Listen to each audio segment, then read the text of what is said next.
I know nga very familiar na mo dere.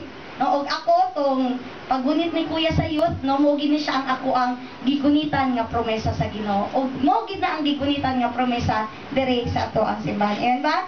No, kani man gud siya nga verse, no.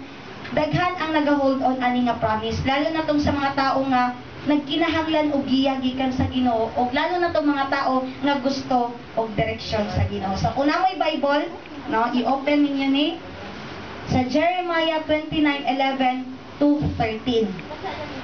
Wala mo'y Biblia, so sabay-sabay na to basahon. Ingon niya dere kung sa English pa.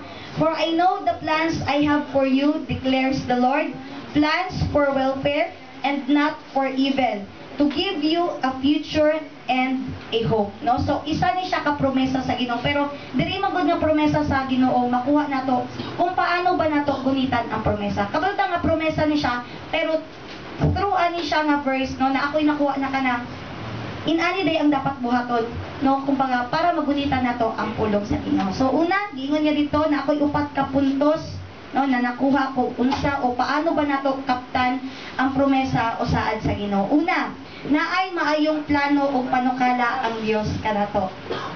No? Tinuod ba? Naay plano o maayong panukala ang Dios kanato. No, but sometimes na maka-question ta. Maayo man kaya ang pulong sa Ginoo, pero ngano wa man niya ginatubag ang ako ang pag-ampo. Di ba maka-question ta? No, kasi mo ginagingon maayo ang plano sa Ginoo kanato, no? Usahay man gud ang plano nato para sa tuwa maayo na siya, pero para sa Ginoo dili na siya maayo. No, kasi kung tubagon na siya sa Ginoo, it will lead us to destruction. No, mo ginaginaw na His thoughts are higher than our thoughts.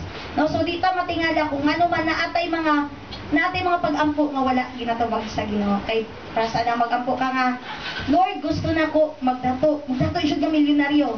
No, so dili na siya, no, na sometimes dili na siya i-allow ni Lord kay para basi maparehas bitaw tatong example ni Pastor Bernard na katong pag magdato ko, pastor, tagaan ta kag ani i-bless na ko ang simbahan, no? So tong i-bless na siya ni Lord, no, ipakita niya ang kababuyan, ang tanan ng mga kabakahan, no? Pero wa jud siya nag-offer sa Ginoo. Pero tong nakita na ganyang iring, mao pa to ang iyang offer sa Ginoo. So sometimes dili allow na ni Lord kay yan man mudato ka pero ang masira ang imuhang character.